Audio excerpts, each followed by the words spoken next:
our next speaker today, Jerome Washington. Jerome is the Congressional Analyst and Outreach Manager for the Department of Veterans Affairs, Veterans Benefits Administration.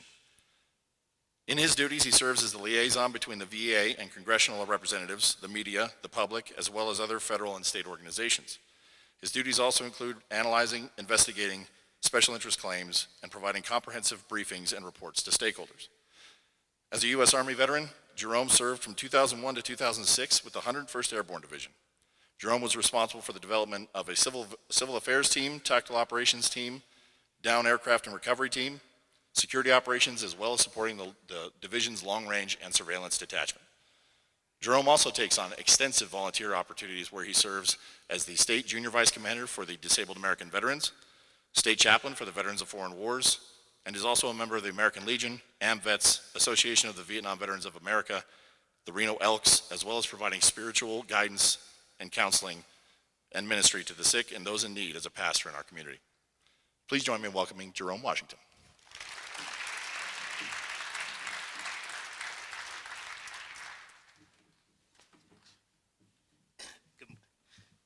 Good morning.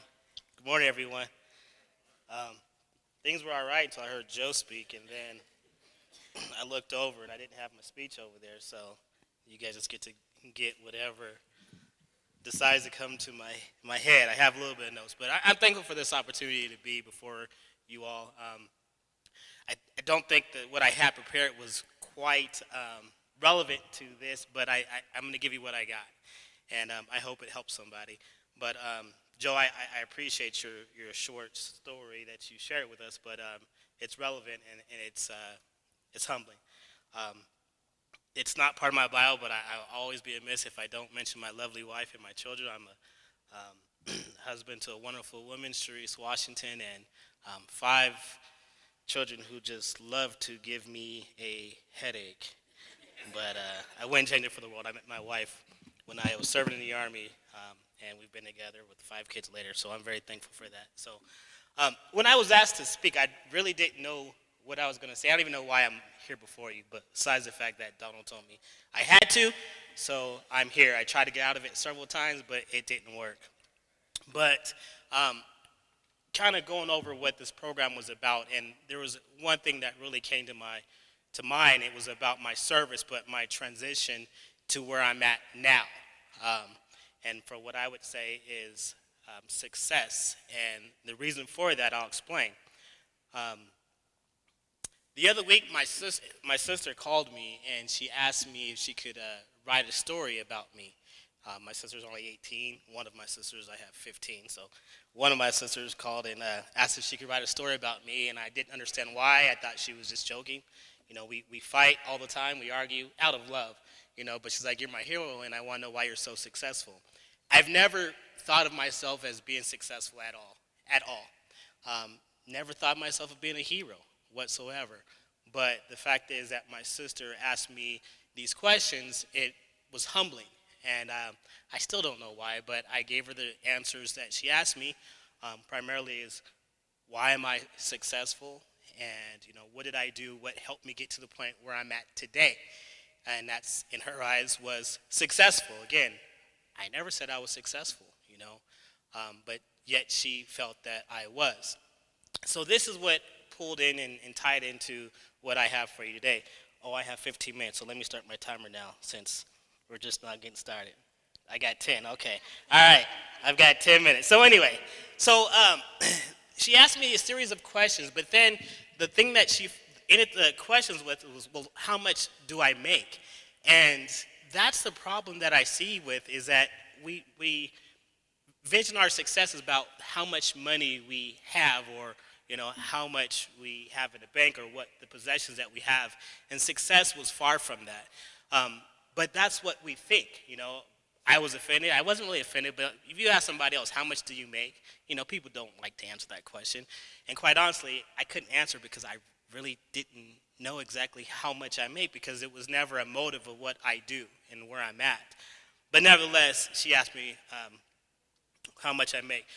I'll try to wrap this up, but she asked me, how do I get to the point where I'm at today? So I was born in Reno. I was raised between Las Vegas and Reno. And when I graduated high school in 2001 from Sparks High School.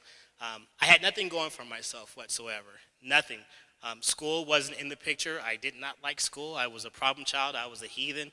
I was involved in a lot of things that I shouldn't have been, from gangs to violence to crime to a lot of things I shouldn't have been involved in. So when I turned 18 and I graduated high school, I had no other options. And so I didn't join the Army for the reasons that you hear most people say. And I'm just going to be honest. It wasn't for duty. It wasn't for my responsibility. It was for my own selfish need, and that was it.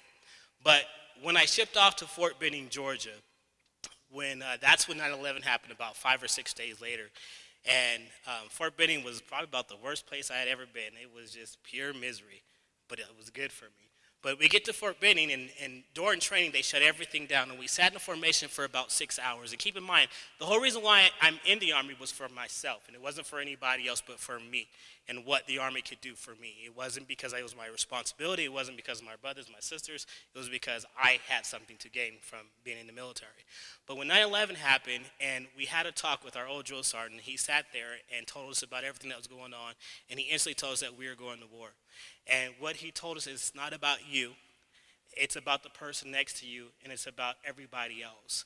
And I'll fast forward, but that is when I had the first sense of selfless service of what was needed to be able to walk this life that I was in. It was selfless service. I no longer had the vision about just me, myself. So in preparation for war, Fort Benning, Georgia, I ended up spending about 6 months at Fort Benning because of the lockdown and because of training and then reclassing and everything else. But I think back to our time where we had our FTXs and we were marching. We were running 15, 20 miles a day. I was skinny then and I could run then.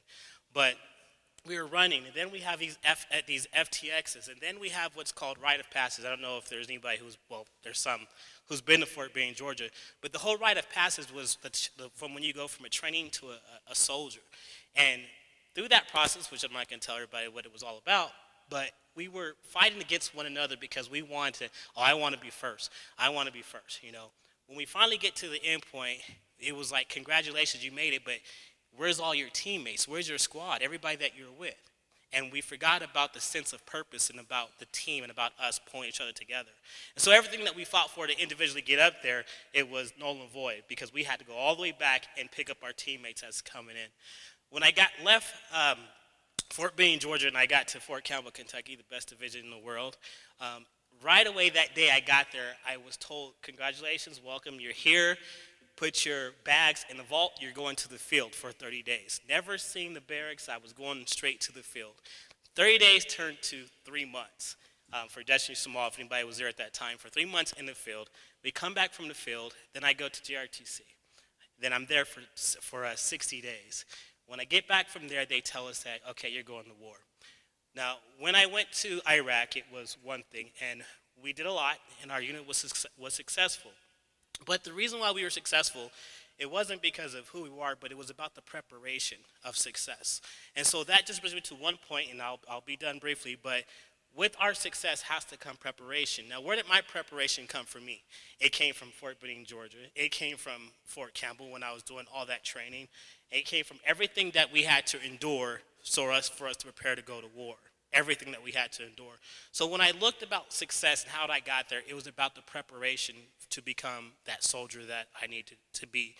And in life, everything that we do, it's about the preparation so that we can be successful. And I don't know what everyone's preparation requires, if it's your schooling, if it's your networking, if it's your resources, whatever it is, but there's always preparation. Success never comes without the preparation. And I enjoy the networking event because it helps me get to know other people, and it provided me a wealth of knowledge. And it became part of the preparation. How long do I have, Donald? About 5 minutes to go? All right. So, continue on with the preparation. After we were in Iraq, I was injured, and my injuries ended up causing me to non-deployable. So my unit went back downrange, and all the worth that I had in life seemed to go away. Everything that I had seemed to go away. And I felt I had no more purpose in life because the one thing that I was finally good at doing was being a non-commissioned officer. So when I got hurt and then I was no longer an asset or a value to my unit, I lost my purpose. And so the injury ended my military career. And so shortly after that, I was I'll be brief. I was living life reckless. I went back to drinking and partying, doing things. Got on a motorcycle. Didn't care if I lived or died. I had a head-on collision going 160 miles an hour and walked away with a dislocated shoulder. And at that point, I am a pastor, so I'll just say one thing about my faith. I felt that there was a sense of purpose that I was told that I was here for, and it wasn't for myself. And so I fought to find that purpose, okay? So there's a few things that I felt that we need for our success. The one was the preparation, and now I'm looking at my purpose. And what is my purpose? I moved to Reno, and I'm try to move this along quickly. I moved to Reno. And when I moved to Reno, I had little jobs here and there, but I still didn't have worth. I didn't have value for myself until I started school here, and I heard about the work-study program. Through the work-study program, I heard about the VA. And with the VA, I've said, I come to find out what they do, and I was like, if I can't be on the battlefield or with my brothers and sisters in arms, then this is the next greatest thing I can do, and it's to serve my community, serve my veterans family, and to serve their families. And so I worked for the VA, and I wouldn't change it for the world. So I had a new purpose in life, and that was to help others. Whether it be at the VA or in the community, I just have a desire to help other people, especially veterans. And it ties along with my faith, because when you help other people, it's still part of the ministry of servanthood, which is what I do. Through the process, and I'll wrap it up, and we'll talk about the preparation. The position that I wanted was the one I'm in now. Been with the VA going on 10 years, and this position I wanted 10 years ago when I first started, but everyone told me I wasn't qualified for it, and I wasn't. I didn't finish college yet. I wasn't qualified for it, but I knew that was the position that I wanted to be in, because I felt that was the position I can make the greatest change in. So all this time, years down the road, I'm busy, I'm studying, I'm looking at every job that the VA does because I want to be prepared. Preparation, because I want that job. Success, I want that job, the preparation. So when the job came out and everyone at my office told me I wouldn't get it because I wasn't qualified for it, which I wasn't, and I ended up getting the job, it was all because of my preparation that I had put into it years down the road. Just like when I was a soldier and I went overseas, the preparation for the success that had came forth. So preparation, purpose, and then the thing I'll end with this in talking about success is what is your passion? What do you want to do? You know, I've had opportunities to move on and to make a lot of money, even at my office now, but I choose not to. And the reason why is because I have a career field that I enjoy coming to work to do every single day. Now, granted, I get headaches when Troy and Donald and Felipe call me and Zach, and they give me all these headaches, you know, but I still enjoy what I do, and that's the service. So all the preparation, you know, I found my purpose again, and that's serving. Being a servanthood in the community. I volunteer as often as I can, or voluntold, as David always volunteers me for stuff. But I have a purpose again, and then my passion. And so just talking about success, as I opened it up with my sister, was asking me these questions and what measures me of success. It's not about the dollar. It's not about what we have in the bank and what we drive and what we look like. But it's about, for me, how I can help other people. And in my career field and what I do is how I can help other veterans and just people in the community. And so I have that passion. And so success is never measured by the dollar. It's measured about what you enjoy doing. It's not about the dollar. And so that's just the key thing that I would like to leave. And I know it didn't really tie into what I was asked to talk about this morning, but I hope that and that was the thing, is that even that selfless nature of me went away because I had to learn that it's about selfless service and about other people. And now I can read my speech because I found it, but I'll close. All right, thank you guys. Oh, I found it.